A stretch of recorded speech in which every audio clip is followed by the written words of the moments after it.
Bonjour coach, comment allez-vous? Merci, bonjour, je me porte très bien. On vous retrouve aujourd'hui au tournoi de Montaigu. Que venez-vous observer ici? Déjà, il faut relever que s'il y a des catégories inférieures qui sont en compétition, notamment les U16 et les U17, j'ai l'obligation d'être là. Déjà parce que ces enfants sont en suivi continu et ici je suis à Nantes ce jour. C'est tout simplement pour suivre cette sélection déjà qui participe à la compétition et il y a des talents à suivre à cette équipe du Cameroun. Travaillez-vous avec le coach Jean-Pierre Fiala pour identifier les joueurs susceptibles d'intégrer les U17 ou U20 prochainement?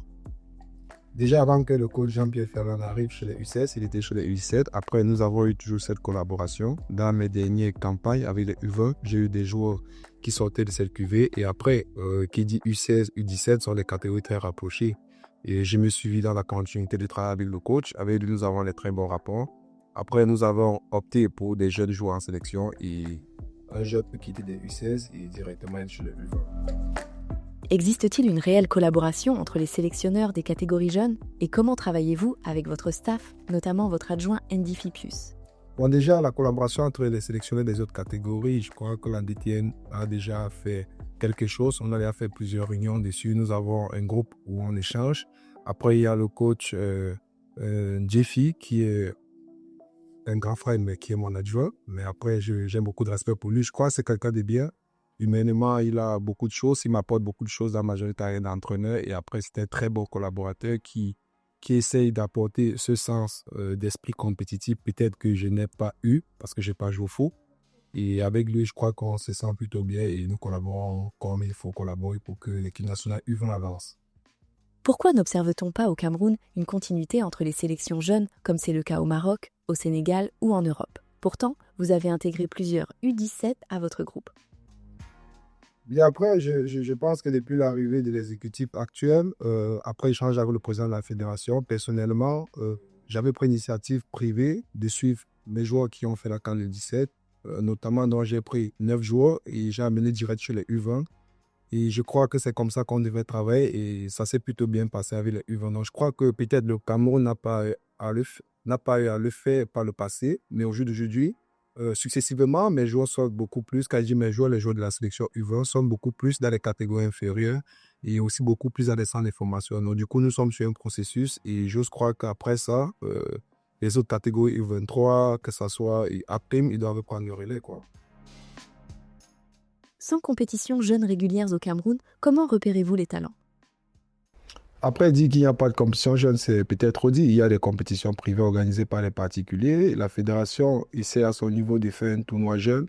C'est vrai que ce n'est pas suffisant pour mettre les enfants à jambe, mais après, au niveau des détections, j'ai tout simplement le calendrier des différentes compétitions qui se jouent dans les régions ou bien dans les villes du Cameroun, notamment Limbe, Douala, Yaoundé, Garoua. Je me déplace, après je fais un tri de 200 joueurs, j'organise ce que j'appelle le plus souvent une détection externe. Donc j'invite tous ces jeunes du côté de Yaoundé à Oudja, où je fais un tri et après ce tri, je fais ma liste finale pour les présélections. Après, c'est une tâche qui est très, très difficile parce qu'après, voir le jeune sur la durée n'est pas évident. Après, on ne peut qu'organiser ce genre de camps pour pouvoir détecter les jeunes. Surtout que déjà en élite, peu sont les clubs qui utilisent les jeunes de cette catégorie.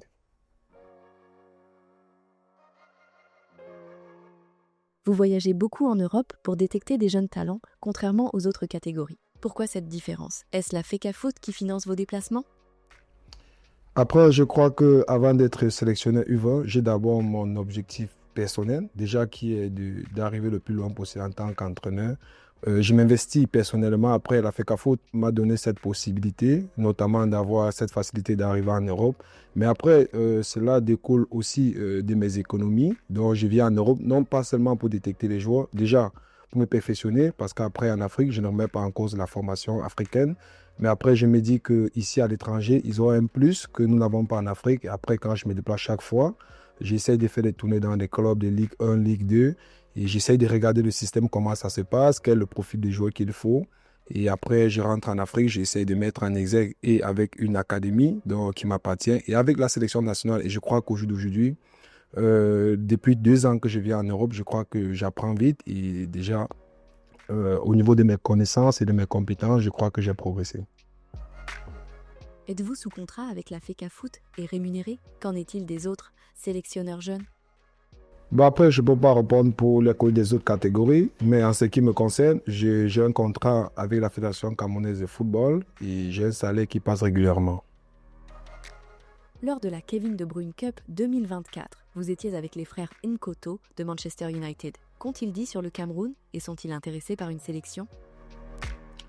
Après ma tournée ici à la Kevin Cup en Belgique, c'était notamment pour voir ces jeunes, essayer d'échanger avec eux, parce que j'avais déjà pris contact via leur agent, j'avais pris contact avec les jeunes, nous avons échangé, il était question de venir regarder le jeune sur le terrain parce il est question pour moi de confirmer un joueur uniquement sur le terrain. Après, j'ai échangé avec des jeunes qui, avec ce souci de venir jouer pour les Lions, qui aimeraient bien, je leur ai donné le bien fondé de ce que je pouvais leur apporter en sélection. Après, c'est les jeunes de 16 ans. Ils se voient approchés par le sélectionneur de U20. Ils voient qu'ils ont pratiquement 3-4 ans devant eux dans cette catégorie. Après, on a échangé. Il était question qu'ils rentrent en club et qu'ils travaillent pour pouvoir se développer davantage. Malheureusement pour nous, on a eu un principe d'accord. Il devrait être convoqué pour la CAN qui se joue cette année. Malheureusement, pour nous, ne sommes pas qualifiés, étant donné qu'au niveau de la phase qualificative, au niveau de l'UNIFAC, nous n'appelons pas les joueurs qui évoluent à l'étranger, nous faisons avec les joueurs locaux. Bon, nous ne sommes pas qualifiés. Après, j'ai appelé les jeunes, j'ai parlé avec eux. C'est vrai qu'ils appartiennent déjà à la sélection U16 de l'Angleterre, mais au jour d'aujourd'hui, nous sommes en bon terme. Je suis les jeunes. Chaque fois qu'ils ont un tournoi, si je peux me déplacer, j'ai les liens de match et après, ils sont fortement intéressés de jouer pour le Cameroun. À seulement 29 ans, vous dirigez la Sims Academy. Comment fonctionne-t-elle au quotidien et quels joueurs vous rendent le plus fier? Déjà, la Sims Academy, c'est une académie que je l'ai mise en place à l'âge de 15 ans. Et au jour d'aujourd'hui, c'est une académie qui essaye de contribuer au développement des jeunes footballeurs camerounais. Et après, nous avons un staff technique, nous avons un staff administratif. Aujourd'hui, ils travaillent sur le bénévolat. Après, en ce qui concerne les finances, pour financer l'académie, je travaille pour la fédération. Bien avant, j'avais des petits jobs et ce sont ces économies qui me permettent de financer. Et après, il y a aussi les parents volontaires qui essayent d'apporter un peu plus dans l'académie. Mais après, notre objectif avec l'académie, c'est de prendre les meilleurs talents possibles parce que nous faisons beaucoup plus dans le social. Nous prenons des joueurs qui évoluent notamment dans les zones, entre parenthèses, en guerre, notamment Bamenda et les villes voisines, pour tout simplement leur donner la chance de jouer au foot. Après, nous essayons de faire et nous avons des joueurs aujourd'hui qui font la fierté de l'académie. Nous avons Ulrich Fokam qui est actuellement au LOSC avec les U19. Nous avons Maggie Inès qui est ici à Nantes, qui a signé à Nantes chez les filles et actuellement prêté dans un club de deuxième division. Et nous avons d'autres jeunes qui sont au championnat camerounais, qui essayent de faire les bouches de notre championnat. Comment avez-vous vécu votre nomination à la tête des U20 si jeunes? Et comment avez-vous gagné la confiance du président de la FECAFOOT? Bien après, si jeune, c'est le dit, mais après, il faut relever que j'ai fait mes classes d'entraîneur. J'ai commencé mon premier diplôme à l'âge de 14 ans, l'AD fédérale. Je fais partie pratiquement des seuls entraîneurs qui a passé toutes ces classes, notamment l'AD, la C, la B, passant par la A1 et la A fédérale. Aujourd'hui, j'ai une licence BCAF et je suis en train de passer à la ACAF. Après, la responsabilité sélectionneur, c'est une responsabilité très lourde parce qu'après, on parle de l'équipe nationale du Cameroun. Et avec tout ce que j'ai eu à faire avec mon académie, j'ai vu que sûrement, c'est une récompense du Seigneur qui aujourd'hui, qui a vu qu'après 14 ans de travail, de service, me donne cette chance d'être en sélection à travers le président de la fédération. Lui qui a voulu impulser une nouvelle dynamique au niveau de la fédération. Parce que tenez-vous, en Afrique, c'était un peu difficile de voir un jeune à la tête de la sélection, c'était toujours les mêmes qui étaient là. Après, il a voulu regarder les choses autrement pour impulser, non seulement donner un souffle nouveau au niveau des sélections jeunes, non seulement redétecter, faire un travail à la base pour pouvoir avoir une solide équipe à l'avenir qui peut gagner la Coupe du Monde avec les A. Donc après, cette responsabilité est très lourde, mais après, je crois qu'avec les collaborateurs, avec le soutien des Camerounais et surtout le soutien de la fédération et de l'État camerounais, j'avance tout doucement avec cette sélection et avec tout ce qui va avec, nous sommes parvenus déjà à quelques résultats positifs, notamment des jeunes joueurs que nous avons pu détecter au jour d'aujourd'hui qui évoluent dans les championnats Ligue 1, Ligue 2 en France. On peut dénombrer une vingtaine et aussi beaucoup plus de jeunes que nous détectons pour notre championnat et qui font la fierté de notre championnat. Vous avez remporté les Jeux de la francophonie dès votre arrivée. Qu'est-ce qui a fait la différence pour ce succès? On peut tout simplement dire que pour les Jeux de la francophonie, c'était un travail qui avait été mis sur pied, notamment la fédération qui m'a permis d'avoir plusieurs stages. Et c'est ces stages qui ont donné la possibilité de faire le choix des joueurs qu'il fallait. Et nous avons mis un projet de jeu sur pied et que nous avons pu respecter. Et je crois que la clé de ce succès a été tout simplement le travail, le temps et les moyens que la fédération avait consentis pour que nous puissions arriver à ce résultat. Avez-vous perçu une prime pour ce titre? De la part de qui et combien? Bon, déjà, logiquement, nous avons eu des primes, que ce soit de la Fédération camerounaise de football, que ce soit de l'État camerounais. Déjà, après, au niveau des primes, le président, c'était visible et c'était publié. Nous avons eu 20 millions pour la délégation. Après, il était question de faire répartition et c'est le sélectionneur qui devait faire. Après, j'ai tout simplement pris la décision de faire ventiler ou bien de partager cet argent à l'ensemble du staff technique qui ont participé, des joueurs et tous ceux qui ont participé au Cameroun et qui n'ont pas effectué le déplacement. Donc, chaque joueur et chaque dirigeant avec environ 650 000 francs. Et par la suite, l'État camerounais, vous savez, une médaille d'or dans les Jeux pareils. La médaille d'or est déjà connue. On a reçu 3 500 000 francs chaque athlète, que ce soit le volley, tous ceux qui ont eu la médaille d'or, les athlètes et aussi les footballeurs. Donc, je crois que c'est les récompenses que nous avons eues durant les Jeux de la francophonie. Après cette victoire, vous avez échoué à qualifier les U20 pour 2 CAN. Comment expliquez-vous ce contraste avec la qualité de jeu parfois affichée? Après, derrière, il y a un travail qui doit être fait. Moi, je crois beaucoup plus au travail qu'à d'autres choses. Et si les conditions ne sont pas réunies, ça doit être difficile. Je disais tantôt, sur la précédente question, qu'il faut bien se préparer. Après, je ne peux pas dire que nous n'avons pas fait des stages. Et nous avons recruté des joueurs qu'il fallait, notamment la première fois que nous ne sommes pas qualifiés pour la CAN. On a eu des petits soucis logistiques, ce qui a un peu impacté à notre qualification. Et par la suite, pour la deuxième qualif, qui était récemment au Congo, nous avons fait ce qu'il fallait faire. Après, nous sommes sortis de la compétition au tir au but contre le Congo, après avoir marqué 8 buts, encaissé un seul but. Et je crois que là, on ne peut que dire là-bas, c'est le foot. Mais après, les jeunes, je crois que le véritable problème qu'on a avec la sélection et que les gens doivent comprendre, nous sommes dans l'optique de faire une détection juste. Nous sommes dans l'optique d'avoir des jeunes talents qui peuvent briller, qui peuvent avoir des contrats professionnels en Europe. Raison pour laquelle vous allez checker les 2 derniers camps des Lions U20. Je ne pense pas que le Cameroun a pu placer 3 joueurs en Europe. Et au jour d'aujourd'hui, avec la nouvelle politique, il était question pour nous de prendre des joueurs très jeunes, parce que dans toutes les compétitions où nous partons, nous sommes les plus jeunes, et des joueurs qui ont le profil sur le plan international. Déjà, pourquoi? Parce qu'après, c'est jeune. Forcément, il faut des résultats, mais après, il faut qu'on se dise qu'on veut des résultats à long terme. Donc après, c'est ces petites choses qui essaient parfois de retarder nos performances qui soient régulières, notamment des jeunes qui sont dans les académies. Si vous faites aussi un retour en arrière, par le passé, c'était rare de voir des jeunes qui sortent des académies qui évoluent chez les U20. Au jour d'aujourd'hui, 70% de l'effectif des U20 évolue dans les académies, notamment les Brasseries du Cameroun, Sims, Dauphine et j'en passe. Donc, je crois que c'est aussi ce problème. Et avec des jeunes, on doit être patient. On peut faire de beaux jeux. Après, on ne pêche pas les erreurs de jeunesse. Vous avez vu, au Congo, nous avons eu toutes les possibilités de se qualifier. Après, c'est nos 2 top joueurs qui ratent les pénaltys, à l'instar de Yonjo. Mais après, ça ne remet pas en cause les performances et les qualités. Je crois que c'est l'apprentissage. Et chaque fois que nous perdons, ou bien chaque fois que nous avons un résultat qui n'est pas positif, nous apprenons. Et nous pensons qu'à l'avenir, notre sélection Fagnon aura des top joueurs. Parce qu'au jour d'aujourd'hui, nous comptons vraiment des talents sur le plan international.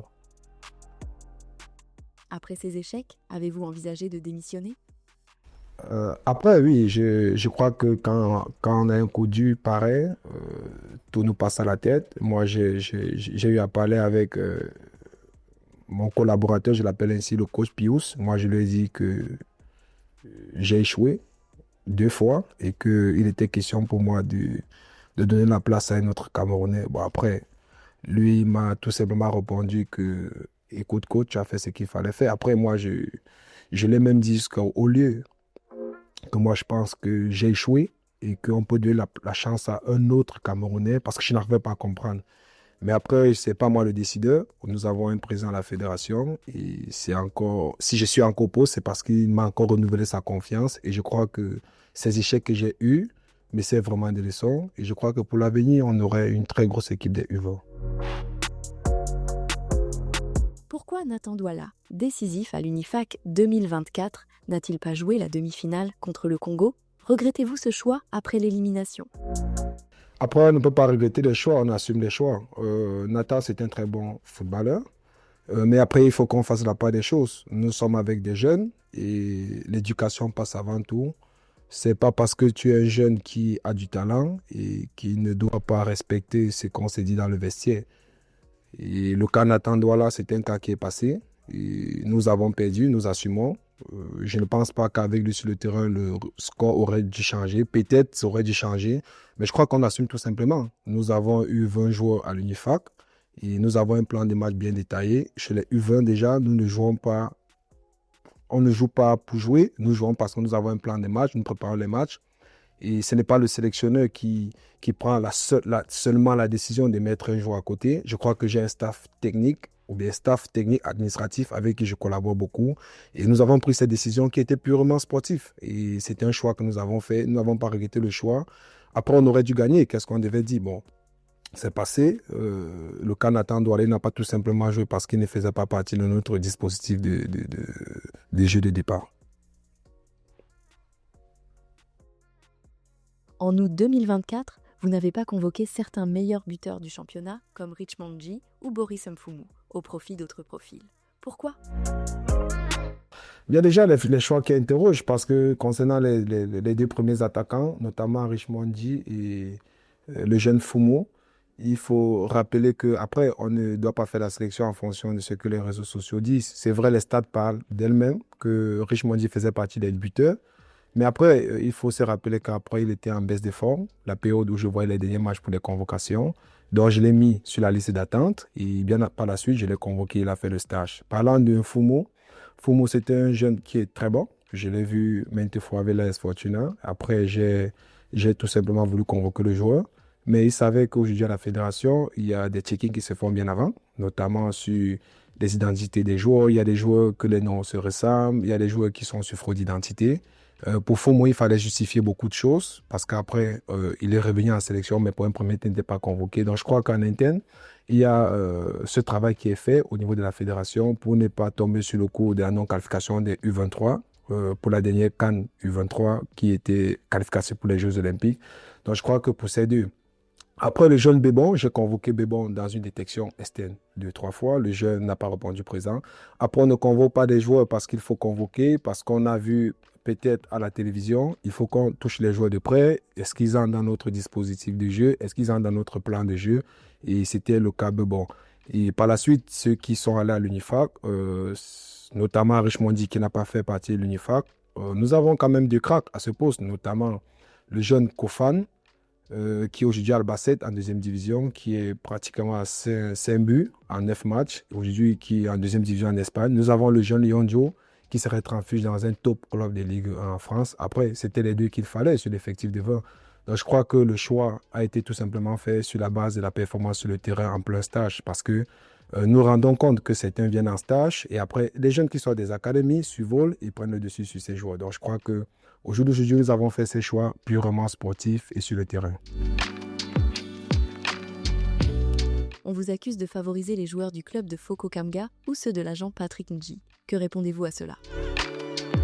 Bien après, en ce qui concerne ma proximité avec le président Foko, je ne connais pas le président Foko parce que je suis sélectionneur, c'est un grand frère et c'est un promoteur d'académie. Moi, j'ai une académie et M. Foko Kamga a une académie Dauphine qui fait un très très gros travail.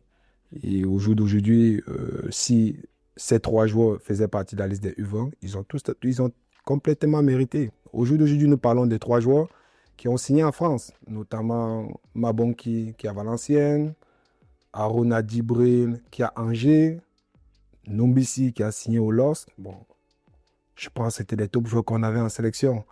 Et je crois que la proximité avec lui, en tant que président ou bien de la commission centrale des arbitres, membre du bureau exécutif, de la Fédération camerounaise de football. Je crois que c'est un jeune. Après, je m'entends beaucoup plus avec lui. Et si après, il a les top talents dans son académie, il n'est pas exclu qu'on les recrute parce que ce sont des Camerounais. Et aujourd'hui, le temps nous donne raison. Ces 3 joueurs ont signé en France et pas des petits contrats. Donc, je crois qu'après, on va essayer de faire la part des choses. Si M. Foko Kamga a 50 bons joueurs qui peuvent aider la sélection nationale, nous allons les convoquer. Et s'il n'a pas de joueurs, nous ne pouvons pas les convoquer. D'ailleurs, il n'est pas le seul qui est au comité exécutif et qui a des structures. Pourquoi les autres n'ont pas de joueurs? Tout simplement parce que M. Foko, à l'instant où on parlait, avec 3 joueurs et qui aujourd'hui évolue en France. En ce qui concerne la proximité avec l'agent Patrick Dieu, c'est un monsieur que je respecte, c'est un monsieur que je salue d'ailleurs. C'est quelqu'un qui est là pour le juste milieu. C'est quelqu'un qui aide, aider dans le sens où si un jeune a des qualités, il est capable de te dire il faut aller suivre tel joueur à Koussiri qui a des qualités et c'est tout ce que nous demandons. Nous n'avons pas des scouts qui travaillent pour la fédération. Après, si un agent de joueur nous approche, je ne suis pas un hypocrite. Moi, je parle avec des agents de joueurs, notamment uniquement sur les sujets des joueurs, mais je sais faire la part des choses. Si un agent de joueur me montre le futur Samuel Eto'o-Fils, moi je vais prendre le futur Samuel Eto'o-Fils.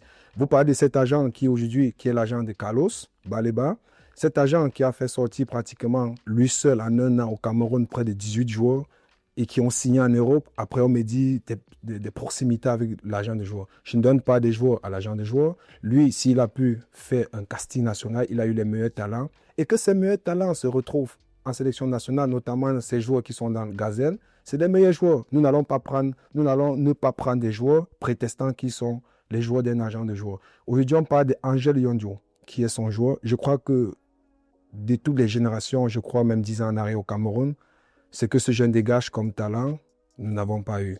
Et aujourd'hui, ce jeune fait pratiquement le plus gros contrat. Je ne peux pas donner les chiffres, ce n'est pas avéré, mais il fait les plus gros chiffres quittant du Cameroun pour l'Europe. Donc je crois que c'est déjà des collaborations pour la sélection. Si tous les agents de joueurs pouvaient avoir des top joueurs, je crois que nos sélections nationales devraient tout simplement avoir le résultat qu'il faut. Donc après, je ne suis pas là pour travailler avec XY, je fais mes choix. Et si mes choix tombent que sur ce même agent, moi je crois que c'est un agent qu'il faut féliciter parce qu'il fait du bon travail. Certaines rumeurs disent que vous privilégiez vos joueurs de la Sims Academy, tels qu'Emmanuel Kia, pour les exposer à l'étranger. Qu'en est-il? Bien, Emmanuel Kia, c'est un jeune qui a du potentiel. Après, Emmanuel Kia, c'est un joueur qui mérite amplement la sélection nationale. Déjà que si Emmanuel Kia dans mon académie est sollicité pratiquement par 6 clubs de Ligue 1 au Cameroun, qui est sollicité par des pays de l'Europe de l'Est, je crois que ça veut dire qu'il a du potentiel. Après, ce n'est pas parce que c'est un joueur de mon académie qui n'a pas cette possibilité d'intégrer l'équipe nationale du Cameroun. C'est un Camerounais. Après, il intègre tout simplement parce qu'il est passé dans les périodes de casting avec la sélection. Donc, nous sommes pratiquement 200 jeunes. Et après, avec mon staff, nous avons ce qu'on appelle le plus souvent le débriefing chaque détection. Et si Emmanuel a pu passer cette étape jusqu'à entrer en sélection, c'est parce qu'il mérite. Et au jour d'aujourd'hui, je crois que Kai est sur une bonne courbe de progression. Et après, il continue à travailler. Et voilà quoi. Aujourd'hui, on parle de Kai qui a fait un contrat. Au jour d'aujourd'hui, Kai est encore Cameroun, il est dans l'académie. Il n'y a pas de contrat qui se signale à l'horizon. Et il doit tout simplement travailler. Après, c'est un Camerounais qui mérite aussi d'être en sélection nationale. Après la suspension du Congo par la FIFA, estimez-vous que votre équipe aurait dû être repêchée pour la compétition? Après, je crois que peu importe la façon dont on devrait se qualifier, on aurait mérité parce qu'après, nous avons perdu au tir au but. Et les tirs au but, après, c'est un aspect c'est vrai, c'est pas des chances totalement, c'est aussi la technique individuelle de pouvoir cadrer un tir. Mais après, si nous avons fini la compétition au tir au but, la compétition a été établie sur un programme où on devait jouer les matchs de 3e place. Et la compétition en elle-même, c'est-à-dire l'UNIFAR, n'a pas programmé ce match et qui devait construire tout simplement le classement à l'issue des demi-finales. Le Cameroun qui a perdu au tir au but. Et après, la Centrafrique qui a perdu 2-0 en coup de jeu contre le Congo, RDC. Aujourd'hui, nous ne sommes pas qualifiés. Et si l'UNIFAR était un peu juste à ce niveau, il devait tout simplement envoyer le 3e. Quitte à se comprendre le 4e, mais après, nous ne jugeons pas, nous ne voulons pas nous qualifier de cette façon. Mais après, ça devait être aussi quelque chose de légitime. Si on fait une compétition et qu'après, on n'a pas un calendrier ou bien les résultats finaux ou bien un classement général de la compétition, je crois qu'au niveau de l'organisation, ça a un peu posé un problème. Mais aujourd'hui, c'est passé, nous avons oublié. Et nous n'avons même pas mérité d'aller à la CAN parce qu'après, c'est les 2 premiers qui devraient se qualifier. Mais s'il y avait cette possibilité de prendre le 3e et qu'on prenne le 4e, je crois qu'on s'est un peu interrogé. Mais après, nous sommes passés dessus. Nous sommes en train de travailler pour les prochaines échéances. C'est vrai, la qualification aurait donné encore beaucoup plus de tonus, beaucoup plus de points pour notre sélection. Et nous allons tout simplement travailler pour les prochaines échéances. Les problèmes rencontrés sont-ils aussi liés à la préparation ? Comment s'organisent vos stages et quelle marge de manœuvre avez-vous ? Déjà, je crois que cet échec, on ne peut pas mettre uniquement sur la préparation qui n'est pas bien faite. Après, on peut dire que c'est un échec que le sélectionneur doit assumer. Après, si on s'était préparé mieux, je crois qu'on pouvait faire la différence. Nous n'avons pas eu beaucoup de temps de préparation, mais le peu de temps que la fédération nous a accordé, déjà nous avons fait beaucoup de matchs amicaux, pouvait nous remettre à un certain niveau. Mais je pense que dorénavant, si la fédération, via l'État camerounais, peut un peu plus donner les possibilités aux sélectionneurs d'avoir pratiquement 1, 2, 3 mois de préparation, même segmenté en 2 semaines, cela pourrait mieux aider la sélection parce qu'après, une sélection nationale n'est pas un club de foot. Une sélection nationale a besoin beaucoup plus de temps, a besoin beaucoup plus de stages pour pouvoir mettre un projet de jeu sur pied. Et d'ailleurs, au jeu d'aujourd'hui, les U20, nous avons un projet de jeu de 54 pages, rédigé par moi-même et mon staff technique. Donc, nous travaillons avec ce projet de jeu. Et dites-vous que si vous voulez faire avec des jeunes, il faut être patient. Il y a des ratés qui peuvent se faire au fil des temps dans la préparation avec des partenaires que des clubs, des pays de FIFA, on peut jouer des matchs amicaux. Je crois qu'on aurait une grosse équipe nationale. Après, nous ne faisons pas peut-être le choix qu'il faut à la dernière minute parce que la précipitation et le souci de vite fait nous plonge parfois dans les choix qu'on peut encore remettre en cause. Donc, je crois qu'au jour d'aujourd'hui, les préparations sont faites, mais davantage si la fédération, à travers l'État camerounais, peut nous permettre de nous mettre dans des réelles conditions de préparation. Je crois que nous avons vraiment du potentiel pour pouvoir faire la différence au niveau de l'Afrique. Certains stages ont été annulés faute de moyens. Vous est-il arrivé de financer vous-même ou de voir des joueurs payer leurs déplacements ? Après, déjà, quand on parle des stages en sélection nationale, c'est une prise en charge par la Fédération camerounaise de football via l'État camerounais quand nous partons en compétition. Mais après, dire que financer les stages, non. J'ai plutôt financé des stages de détection. Je n'appelle pas ça stage officiel, mais des camps de détection. C'est vrai, donc les joueurs se déplacent un peu d'autres villes pour venir essayer de démontrer de quoi ils sont capables pour pouvoir toquer au poste de la sélection U20. Donc, je l'ai fait, je me suis investi personnellement maintes fois dans plusieurs stages. Parce qu'après, s'il faut atteindre l'objectif, il faut se donner les moyens. Et des fois, la fédération fait avec les moyens qu'elle a. Après, l'État camerounais accompagne. Et après, ça ne suffit pas. Si nous avons des possibilités, comme dans d'autres nations, de faire 3-4 mois de stage, cela peut permettre aux sélections de mieux se préparer pour des phases finales. Parce que, tenez-vous bon, nous jouons contre les équipes qui font des préparations parfois au Qatar, des préparations parfois dans d'autres pays. Mais si nous n'avons pas ces moyens de le faire, qu'est-ce que nous allons faire? Nous allons organiser des camps. Mais après, ces camps sont le plus souvent à mes risques et périls. Et je l'organise tout simplement parce que je vais atteindre un résultat. Faut-il, selon vous, un remaniement complet des sélections jeunes ? Vous attendez-vous à des changements prochainement ? Après, je ne suis pas le président de la fédération et je ne suis pas le seul entraîneur camerounais. Nous sommes plus de 5000 qui peuvent gérer ce poste et la discrétion relève du président de la fédération. Aujourd'hui, si je ne suis plus sélectionneur, je rends grâce à Dieu. Après, j'aurais beaucoup appris auprès de cette sélection, auprès de la fédération, auprès du président Samuel Eto'o. Et je suis sûr qu'au jour d'aujourd'hui, si je ne suis plus en sélection, je suis peut-être même dans mon académie avec les U12, je peux apporter beaucoup plus parce que j'ai beaucoup appris. Donc après, si on m'enlève en sélection nationale, c'est tout simplement le début d'une nouvelle carrière et je vais tout simplement travailler pour pouvoir atteindre mes objectifs que je me suis fixés. Parce qu'aujourd'hui, je ne suis qu'à 5% de mes objectifs et je sais que le chemin est encore très long et je vais me donner les moyens d'y arriver. Comment avez-vous vécu l'épisode où les U20 devaient remplacer les A face à la Namibie ? Qu'avez-vous dit aux joueurs à ce moment-là ? Après, c'est quelque chose qui t'arrive peut-être une fois ta vie.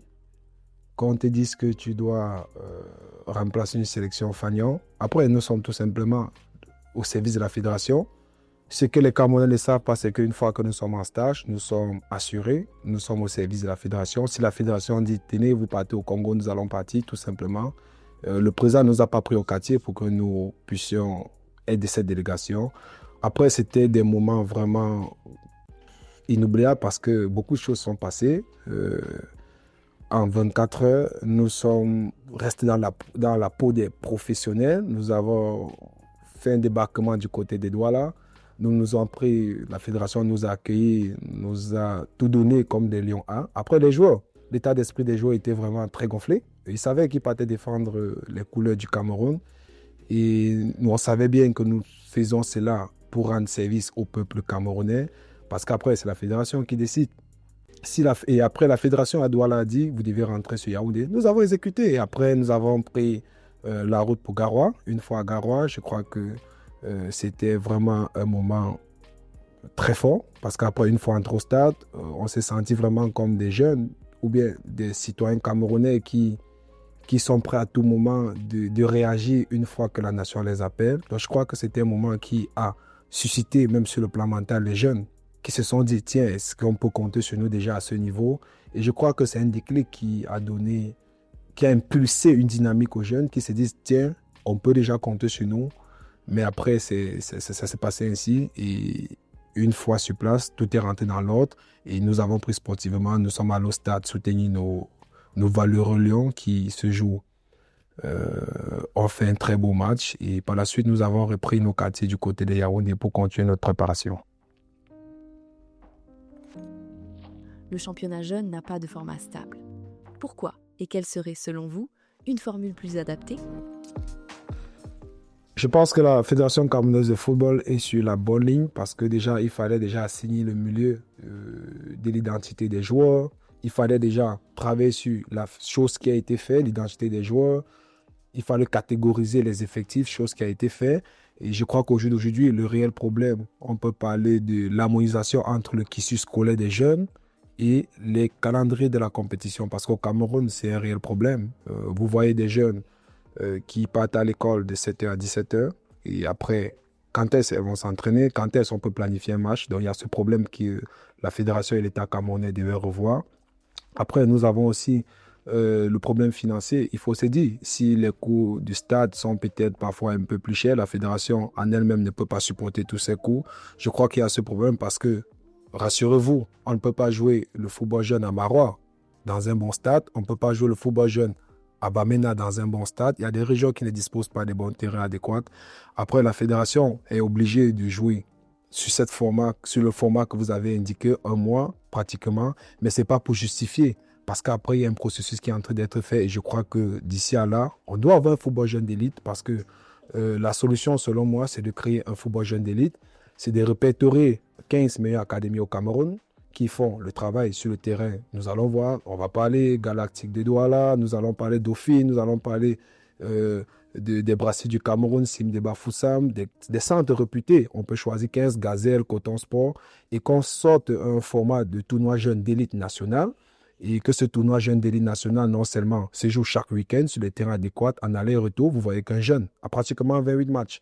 Et en 28 matchs, nous pensons que le football jeune aurait une nette amélioration. En ce qui concerne les clubs professionnels, on peut par exemple adopter le format où chaque club professionnel doit avoir 4 joueurs dans son effectif titulaire, 3 joueurs U20, 1 joueur U17, pour que, en fin de compte, au courant de l'année ou bien en fin de saison, nous réalisons que le jeune qui a un minimum joué, c'est dans les 1000 minutes, et avec cela qui doit avoir un contrôle au niveau de la DTN, c'est qui doit impulser les clubs. Si nous avons 14 clubs, nous faisons tout simplement le ratio de 14 fois 4, ce qui nous donne 48, pratiquement 48 ou 56 joueurs qui ont joué la compétition. Après un tournoi jeune d'élite nationale, je crois que le football jeune aurait un peu beaucoup plus progressé. Donc je crois que c'est les processus sûrement que la fédération est en train de mettre sur pied.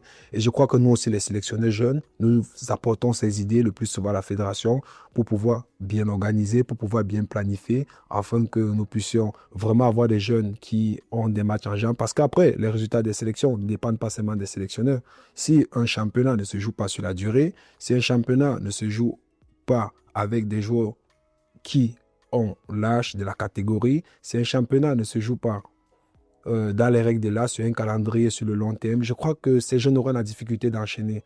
Nous pouvons prendre des petits exemples. En Afrique de l'Ouest, il y a un top championnat des U17, des U20 qui se jouent. Mais je crois que la fédération est en train de travailler. Nous sommes qu'à la troisième année. Je crois qu'on va donner un peu beaucoup plus de temps à l'exécutif actuel qui est en train de mettre les choses en place. Je crois que d'ici la saison prochaine, il y aura un tournoi jeune d'élite nationale. Pourquoi le Cameroun ne participe-t-il pas aux nombreux tournois amicaux à l'étranger comme Montaigu ou Révélo? Bien, déjà, je crois que le réel problème que nous avons, c'est que la fédération n'a vraiment pas, peut-être, je suis très mal placé pour le dire, mais après, je me dis que la fédération n'a pas ses moyens pour pouvoir supporter ces tournois et qu'à chaque fois que nous avons fait les demandes, après, administrativement, je ne sais pas comment ça se passe. Et je crois que c'est aussi un handicap. Si euh, l'État camerounais qui chapeaute les sélections, avec le président de la fédération qui a une très bonne vision, et qui a la possibilité d'inscrire le Cameroun dans des grands tournois. D'ailleurs, le Cameroun participe à Montaigu U16, je crois que c'est une bonne chose, c'est une avancée. Et d'ailleurs, qui a eu à participer par le passé. Après, si on a repris la compétition, je crois que pour toutes les catégories, on doit le faire. Parce qu'après, c'est ces tournois qui essaient de nous situer, jauger notre niveau, qui essaient de nous dire si nous avons à faire, si nous avons à travailler sur tel aspect, si nous avons des joueurs à fort potentiel, si nous sommes en train de progresser. Donc je crois qu'à ce niveau, la fédération doit se pencher et notamment l'État camerounais devra porter son aide comme elle a toujours fait au niveau des différentes sélections pour que nos sélections puissent non seulement en dehors des qualifs de la CAN, en dehors des compétitions officielles, participer aussi aux tournois internationaux, ce qui devrait vraiment rendre nos enfants encore beaucoup plus compétitifs et avec beaucoup plus d'expérience. Comment envisagez-vous de préparer l'avenir avec votre sélection U20? Déjà, à notre catégorie, nous sommes en train de travailler avec les 2007. Déjà, ce qui m'amène à Montaigu, ce qui m'amène à suivre les U17, les U16, c'est parce que nous pensons plus à l'avenir. Ne pas dormir sur nos lauriers, travailler avec des jeunes joueurs et que cette traçabilité puisse exister au Cameroun. Qu'on dise qu'un jeune était à Montaigu, il était à la CAN au Maroc, il était avec les U20 et qui se retrouve dans 4-5 ans chez les A, peut-être pourquoi pas la Coupe du Monde en 2030. Donc, je crois que c'est ce projet que nous avons. Et déjà, je suis en Europe pour regarder des jeunes Camerounais qui peuvent aider la sélection ou bien qui peuvent apporter un plus à notre sélection. Après, j'irai au Cameroun, non seulement dans les différents tournois qui vont se jouer à partir de juin.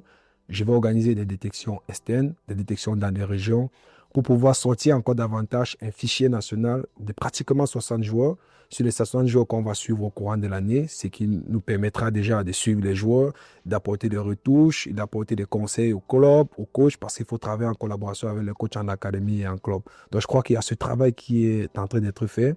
J'ai cette chance que mon collaborateur Jeffy Payos vit ici en France. Après, s'il y a quelque chose à regarder du côté de l'étranger, il peut m'aider. Je crois que j'ai aussi mon entraîneur de gardien de but, Kamini Mathurin, qui travaille en élite et je crois que lui a aussi cette capacité de regarder au niveau des gardiens de but. Après, j'ai tout cet entourage, le team manager et tous ceux qui nous entourent. Nous travaillons en équipe. D'ailleurs, nous faisons constamment des meetings dans notre petit groupe de la sélection U20, déjà pour donner une nouvelle vision et on essaie aussi de travailler sur notre projet de jeu parce qu'après, il y a les différents profils qui arrivent en sélection.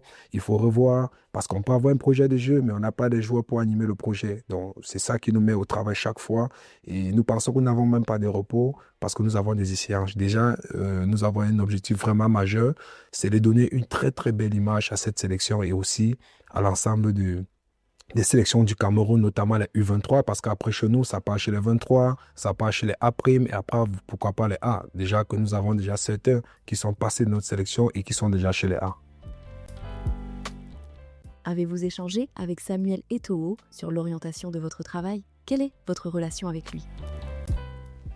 Déjà, depuis ma prise de fonction, comme feuille de route que le président de la fédération nous avait donnée, particulièrement qui m'a donné lors de l'entretien, il était question pour nous de redonner au football camerounais et notamment la sélection qu'il m'a confiée une très grande grandeur, notamment en détectant des joueurs qui méritent, en donnant une transparence à la sélection, en travaillant libre et chose qui a été faite. La preuve, nous avons fait ce que nous avons fait. Nous avons remporté les Jeux de la francophonie à Kinshasa avec des jeunes joueurs.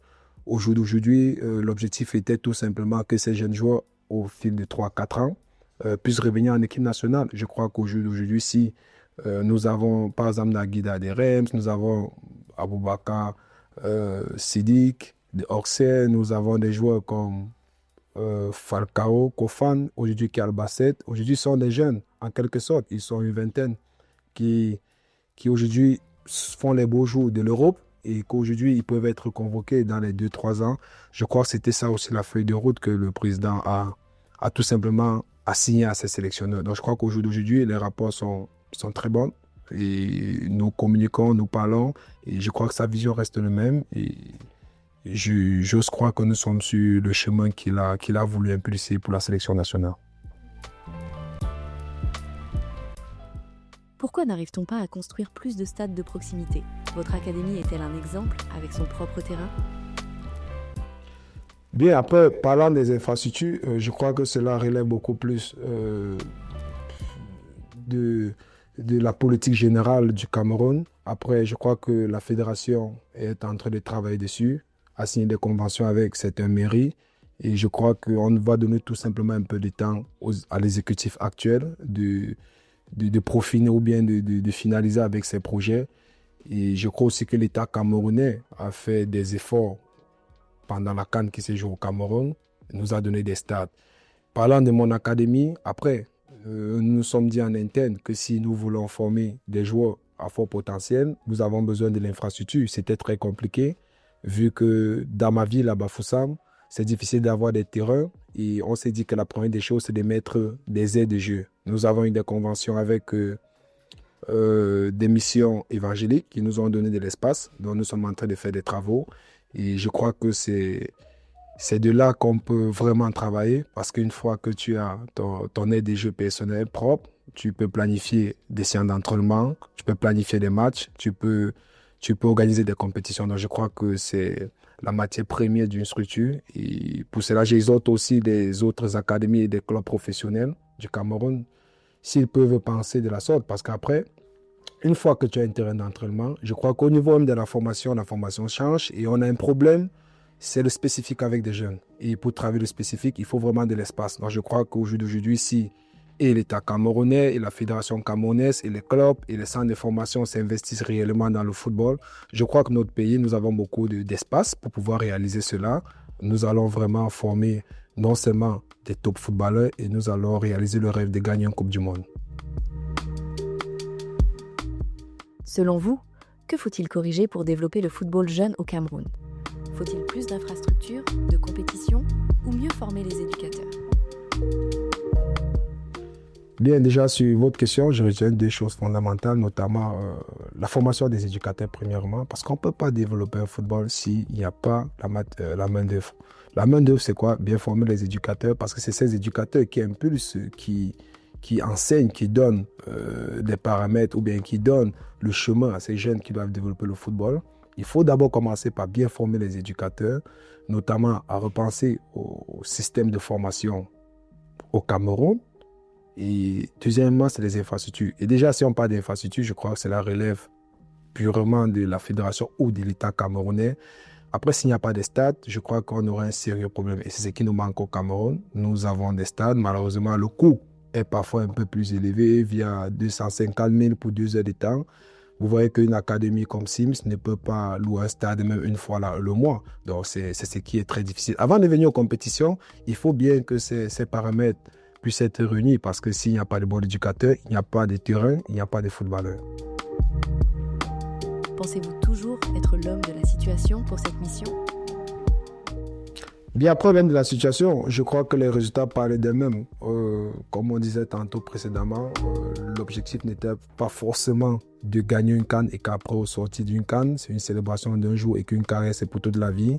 Notre staff et moi, nous avons donné l'opportunité à plus d'un Camerounais, bon, plusieurs Camerounais autant pour moi, qui aujourd'hui gagnent leur vie, qui aujourd'hui représentent le Cameroun à l'échelle internationale.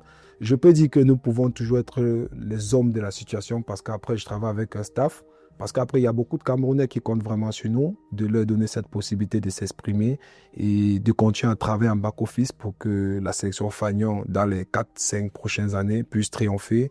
Et nous allons tout simplement nous battre pour ça, nous allons travailler. Quel avenir envisagez-vous pour vous-même? Souhaitez-vous continuer ou attendez-vous les élections pour décider?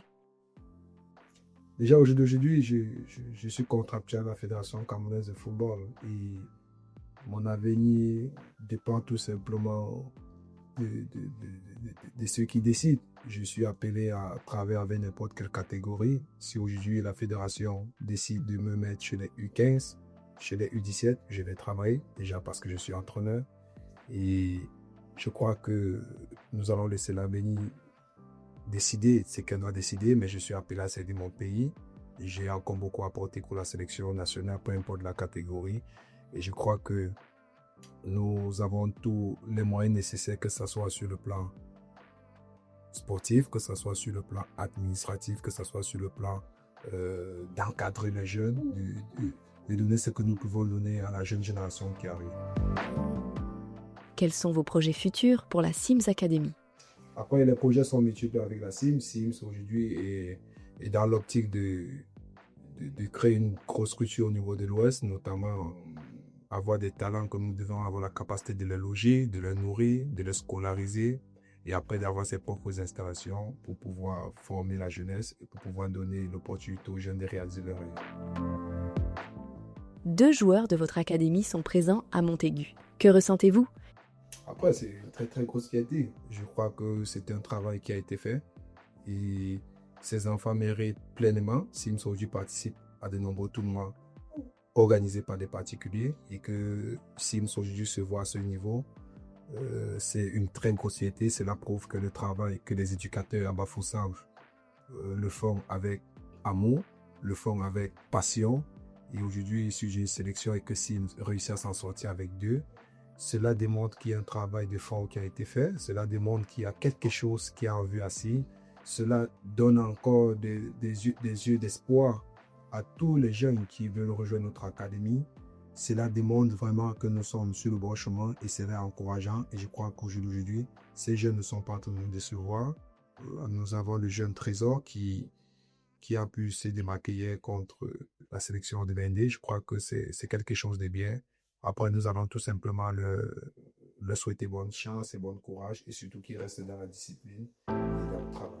Pour finir, quel message souhaitez-vous adresser aux fans, à la fédération et au peuple camerounais?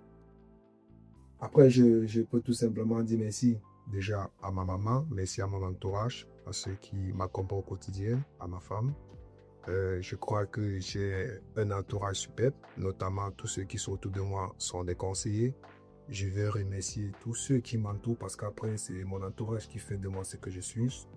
Je remercie également la Fédération camerounaise. Je remercie le président de la Fédération qui a pris sur lui de faire confiance à un jeune qui n'a que le souci de réaliser son rêve, d'être un entraîneur chevronnier qui doit arriver au top niveau. Je crois que je suis sur le chemin.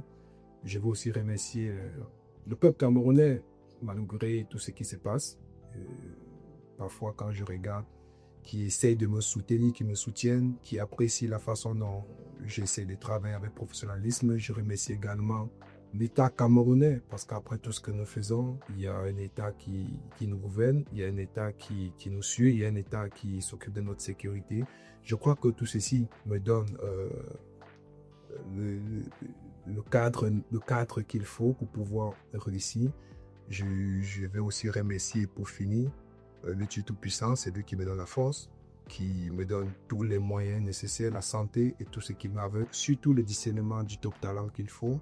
Et je crois que je suis sur la voie que le Seigneur a vraiment dédiée pour moi.